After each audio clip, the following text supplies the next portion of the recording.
กราบสวัสดีพ่อแม่พี่น้องทุกท่านที่กำลังรับชมอยู่ในขณะนี้เด้อนะครับ คุยและข่าวทั้งช่องตามติดชีวิตอีสานโดยกับผมทิดแดงคนไข่เป็นผู้ดำเนินรายการนำเอาข้อมูลแนวทางมาฝากมาตอนเนาะนะครับพอกันคลิปนี้20:41 นาที20ตุลาคม2568นะครับสิพาพี่น้องมาตามต่อข้อมูลแนวทางลุงติ่งเชียงคานพี่น้องลุงติ่งเชียงคานเพิ่นมาเพิ่นเข้า2งวดต่อเนื่องนะครับสูตรใหม่เพิ่นพี่น้องครับสูตรผิดยากเนี่ยงวดล่าสุดนี่แตกบนแตกกลาง9661เนาะงวดก่อนพูน78ตรงๆพี่น้องลุงเพิ่นแบ่งปันมาแล้วนะครับทั้งข้อมูลภาพและข้อมูลเสียงที่พี่น้องสิได้รับชมรับฟังในคลิปนี้เป็นการทำนายตัวเลขเด้อพี่น้องเด้อทายตัวเลขการออกรางวัลของสำนักงานสลากกินแบ่งรัฐบาลจัดทำขึ้นเพื่อความบันเทิงเท่านั้นห้ามเล่นการพนันที่ผิดกฎหมายเป็นความเชื่อส่วนบุคคลโปรดใช้วิจารณญาณในการรับชมและฟังพี่น้องครับที่แดงคุยกับลุงเพิ่นบางแรงหั่นล่ะบ่ได้คุยกัน2งวดเนาะนะครับเอาอยากให้พี่น้องฟังน้ำกันคันผู้ใดพอมีเวลานะครับฟังลุงเพิ่นวิเคราะห์ถึงที่ไปที่มาถึงแนวโน้มความเป็นไปได้ของเลขงวดนี้นะครับพี่น้องครับฮัลโหลสวัสดีครับลุงครับดีบ่ดีเป็นจังได๋กินข้าวแลงแล้วไปกินแล้วกินตั้งแต่ 5:00 นเนาะมื้อยามหิวข้าวสวยบ่ได้กินติอ้าวเป็นหยังคือบ่ได้กินลุงมันบ่อยาก บ่อยากก็บ่กินซื่อๆนี่แหละติบ่แล้ว บ่ได้คุยกัน2งวดครับพี่น้องเพิ่นคิดฮอดอ้าวเมื่อกี้นี่นะเอาคันถ้าแม่นเขาเห็นคือซุงวดที่ผ่านมานะโอ้กินก็บ่ร้อนกาแฟอันผมไล่สดงวดที่ผ่านมาแสดงว่าพี่น้องเพิ่นก็สิบ่เคยไล่เบิ่งในไลฟ์สดเพิ่นเห็นแต่หม่องคลิปเนาะแต่ข้อยก็ยังบ่เบิ่งเป็นข้อยเห็นเทื่อเดียวนึงลุงเห็นทีเดียวแต่ที่แรกพุ่นติสิเข้าเบิ่งอีกมันบ่เห็นว่าติจักไปเข้าวงได้กดไปยังได้สินะอ๋อครับมันอยู่หม่องใกล้ๆกันนั่นล่ะบ่เคยเห็นเด้บ่เคยเฮ็ดอ่ะครับโอ้ยเนาะ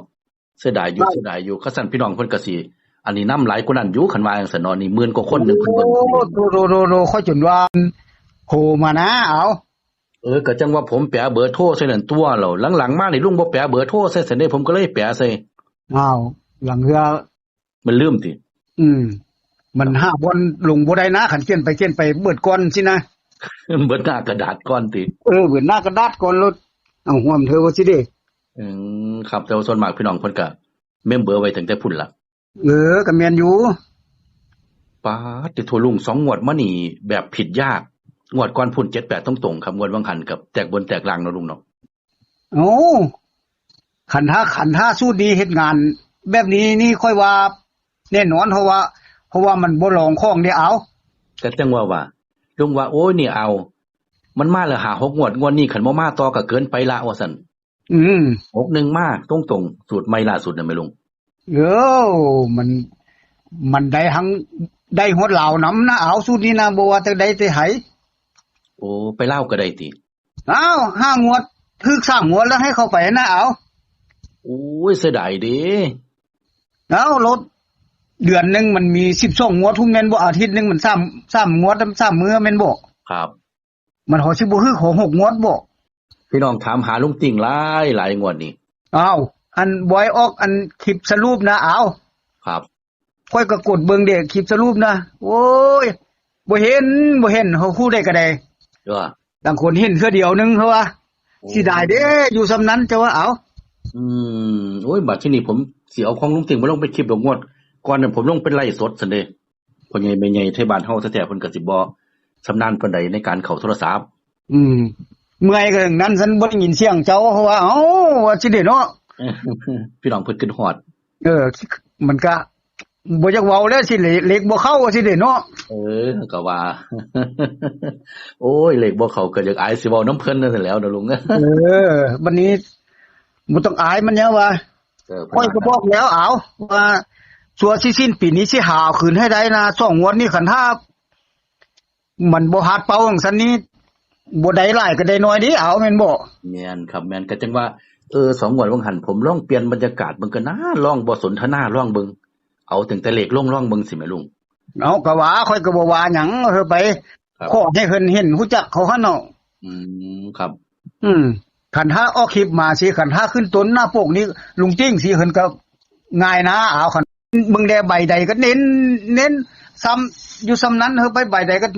มีเบิดวัตถุนสุดท้าย61ตัวเดียวนะเห็นบ่เอาแม่นครับเลขล่างฟัน61เลยครับอันสูตรพิษยากนี่เป็นสูตรเก่าแก่ที่ใส่มาบ่สูตรพิษยากเนี่ยคิดเอาไหมโอ้อันนี้คือสูตรใหม่ติเด้อนี่เอาสูตรใหม่ก็ยังว่าสูตรใหม่โอ้อันปีปลายมาหันด้านทุนด้านทีหันค่อยเตะหิมแล้วนะจุดไฟหิมแล้วอันหาหน้าหาหลังนั่นเราทิมแล้วหาหน้าหาหลังนะสุมทิมแล้วติเพราะว่าค่อยลองมึงเด้คันถ้าสูตรได้เฮาเฮ็ดปั๊บมันเข้าดีมา3งวด4งวดแม่นบ่งวดเฮาเฮ็ดเอาแท้ๆเล่นงานเฮาสินะเอาลองข้องรถบัดเฮาตั้งใจเอาสิเอาซะแท้เพิ่นเฮ็ดเส้นเฮาติค่อยบ่มักซั่นนะครับแต่ตัวนี้นี่5-6งวดแล้วค่อยว่าไปสินะเอาคัน5งวดนี้ผิดก็โคตรไปละสินะมันก็บ่ผิดเด้นะแม่นครับบ่ผิดอีหลีคันบ่มาตรงๆคือหน้าเอาอัน96คั่นมันเปลี่ยนเป็นหลักหน่วยเป็นหลัก10หน้าเอาโอ้ครับบ่คือ61นี่แต่ว่ามันมีอยู่แต่มันเสื่องมาเปลี่ยนให้หยังธรรมดามันอยู่หลักหน่วยเก่ามันหลัก10มันก็เป็น6สินะธรรมดาเพิ่นสิอยู่หลักไผหลักเพิ่นเนาะแล้วมันสิบ่ได้กลับนะมันนี่มันเสือกปีนนะเอามันลองคล้องเลยเห็นบ่แต่ว่าดีอยู่มันมางซั่นนะครับธรรมดานี่สิบ่มีเลยดิโอ้ยคันได้อัดคลิปได้เน้นหั่นบนก็6ล่างก็6นี่หั่นเอาโอ้ยเนาะคันได้เว้ากันเนาะคันถ้าได้เว้าได้สนทนากันลงแบบนี้นะครับคู่สายวิ่งนี่มันก็เอาเจ้าสิวางได้ก็เบิ่งแล้วก็ค่อยให้62ไปบุญน่ะแม่นบ่แม่นวันนี้ค่อยว่าเลขมันสิห้ามนี่เอาลุงเลยให้662มาเนี่ยแล้วก็262ไปพร้อมนี่นะครับค่อยว่ามันห้ามคักเขาว่างวดนี้เจ้าสิวางได้งวดนี้นะมัน646บวกก่อนอัน978นะแม่นหั่นก็ห้ามแล้วจะเอาแล้ววันนี้ไอ้น้องน่ะเป็นสเตทเบิด789ก็ว่าแม่นบ่แม่นแล้ววันนี้มา696นี่จะว่ามันมีความหมายวางได้นะจะว่าล่ะครับผมวันนี้เลขมันบ่เบิ้นสิไปไสวันนี้วันเถาะผู้ใดสิรู้จักว่ามันสิเบิ้นนะจะว่าเลขนะอาจจะ21ก็ได้เอาตามธรรมดาเพิ่นมาตามคล้องเป๊ะๆเลยเนาะว่ามันสิบ่มันวันนี้มันพยายามรีค่อยนะค่อยก็ว่ามันสิห้ามเดี๋ยวบางทีนั้นมันก็ห้ามแท้แต่ว่าห้ามบ่แม่นโตนะเอาห้ามบ่แม่นตัวเขาเร่งไว้บ่เบิ้นก็ห้ามสินะแล้วมันก็แม่นแท้นะจะเอางวดนี้มันสิไปไสเบิ้น2เทื่อแล้ววะครับหุดค่ำกลางก็978นะซ้ำกับ789เห็นบ่เอานะพี่น้องเลี้ยงอย่างดีวันนี้มันบ่เบิ้นมันสิไปไสคนนะหามแล้วก็มาพี่น้องแล้วก็มาหาม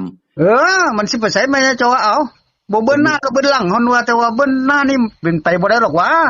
แต่ว่างวดนี้ลุงคิดว่ามันต้องเบิ้นเบิ้นงวดเนี้ยตามทางเดินที่เพิ่นเดินมาเนี่ยแล้ว1นี้อยู่ใส่ก็ออกแบบ6บางทีเนี่ยเอาโอ้มันมีหลายบอลมีตายตั้งแต่6สมพอเขามีแต่6เพิ่นว่าตัวใดก็6เพิ่นว่าแม่นแหน่มันก็มาตามเต้าแฮนะเอาครับวันนี้ค่อยว่า1เนี่ยนะตัวอื่นนั้นเอาใส่ไปคือว่า9ตัวหรือ12ตัวนี่มันสิบ่เกินนี้ซะนะเอามันสิอยู่ในนี้สินะอันนี้คือแบบผิดยากด้วยนี่เนาะอันนี้แบบผิดยากเนี่ยครับ9ตัว9หาง9ชุดเนี่ยเอาตามสูตรนั้นแนวเฮาไปนำนี้มันก็มีตัวเด่นอยู่ซั่นแหละครับคือบ่คิดก็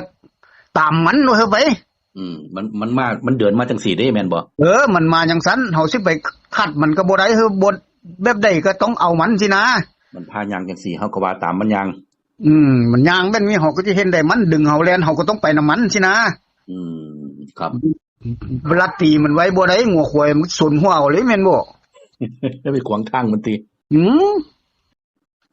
ถ้าใดจังซี่แล้วนะใดค่อยก็เอาคู่ต้นมาใส่นะก่อนมันสิเป็น262แล้วก็662นะเพราะว่าค่อยว่าเลขมันมี2อยู่แล้วดินะมี6อยู่แล้วดินะครับค่อยก็จับมันนี่2มันเชือกบ่หมาบัดเนี่ยหลักหน่วยบางทีนี่289แล้วมันแล่นมาหลัก10น่าจะว่าเอาโอ้ครับ ก้อมหน้าขันสันโอ้ย2-3ตัวหนึงเนาะหลักหน่วยก็ได้เก้าหางนี่ลุงเทใจฟันให้เบิ้นนี่แหละติลุงเออ1-1นี่แหละค่อยเอาหลักร้อยใส่เบิ้นนะก็โอ้หลุดหลักร้อยเลยตัวนี้เนาะแต่ว่าหลักร้อยนี่คันถ้ามันเบิ้นสิมันหลายตัวนะเอาครับคันถ้าบ่เบิ้นนี่โอ้บ่เกิน3ตัวโอ้นี่มันเบิ้นนี่มันต้องได้ใส่เบิดมันนี่เฮาบวกลบคูณหารแล้วมันสิบ่มี6กับ8ว่าหัวแล่นไปออกหันก็โหดไปแล้วสิดิหลักร้อยอ่ะก็เลยได้ใส่หลายเติบใส่8ตัวนี่เพิ่นก็มั่นใจเอาคันถ้าเป็นคันถ้าสูตรนี้มันเฮ็ดงานแบบนี้นะครับสิได้หา FC เอาเงินคืนอยู่ว่าเฮ้ยไปครับพาพี่พาน้องได้สมความปรารถนาลุงเนาะคันถ้ามันเป็นเสียแต่ค่อยก็เว้าไว้แล้วว่าคือว่าลมนี่ค่อยสิพยายามลุกให้ไหวที่สุดสินะแม่นครับอันที่เป็นลมเราไม่คานตีที่ดินแปะๆอยู่หั่นโอ้บ่ไหวเด้มันเฝ้าลูกเฝ้าลูกก็แบบนี้เนาะเนี่ยค่อยก็ว่าสิ้นปีปะนี้มันต้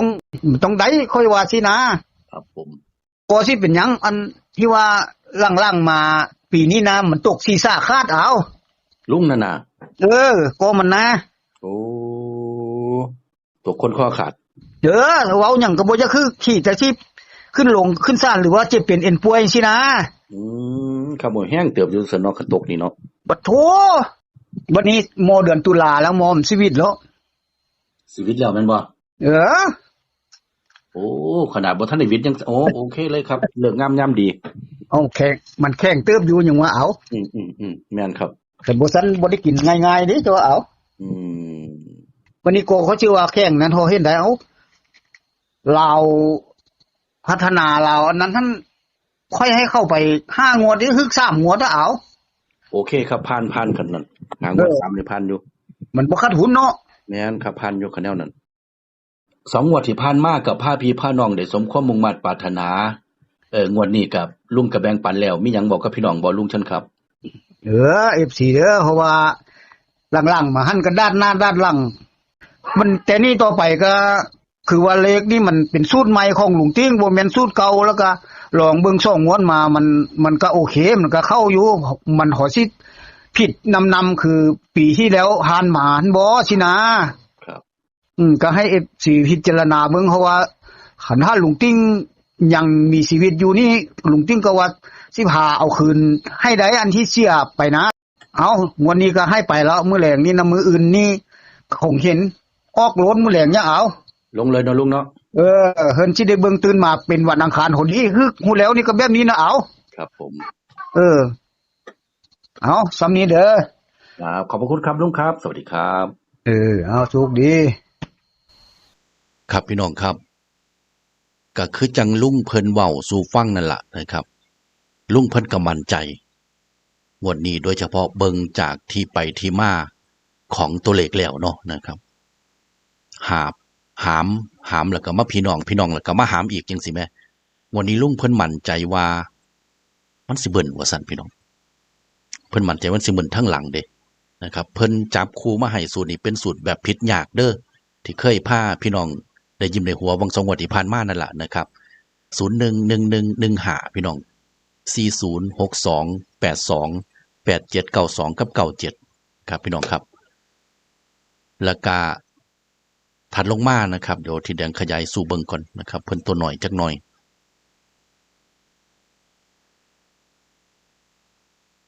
นี่นะครับ3ตัว111พี่น้องลูกเพิ่นให้เป็นตอง1เด้นะครับ111 011 211 311 511นะครับสำหรับใบนี้เนาะข้างล่างนี่มี4262กับ71นะครับลุงติ่งเชียงคานพี่น้องครับงวดที่ผ่านมาลุงเพิ่นกับเน้นให้หางเดียวเลยเด้61เนาะนะครับป๊าดโตลุงเพิ่นคิดว่าโอ้ยข่อยว่ามันสิมาข้างล่าง61ทั้งเทิง62พุ่นแล้วเอาว่าซั่นเพิ่นว่าเพิ่นก็เลยให้เป็น662มา2มันเพิ่นบ่มาตามนัดแต่ว่า6นั่นมาอยู่ทั้ง2ตัว2เพิ่นบ่มาอันที่จริงเพิ่นว่าเก้านี่ตามอันนี้ของเพิ่นแล้วมันอยู่หลักหน่วยว่าซั่นเพิ่นว่าจังได๋มันจะขลาดบ่อยู่หลัก10เพิ่นว่าจังซี่นะครับแล้วก็อีกใบหนึ่งนะครับพี่น้องครับใบนี้กับเพิ่นเน้นให้นะครับใบนี้ เน้นให้เม็ดเดียวเลยเด้อพี่น้องเด้อนะครับเม็ดเดียวนี่11พี่น้องครับโอ้ยนะครับพิจารณาง่ายได้คะแนนนี้เนาะนะครับ3ตัวก็111เพิ่นเน้นเลยนะครับหลักร้อยก็1คือกัน011 211 311 411 511 711 811ล่างก็4262กับ71นะครับลุงติ่งเชียงคาน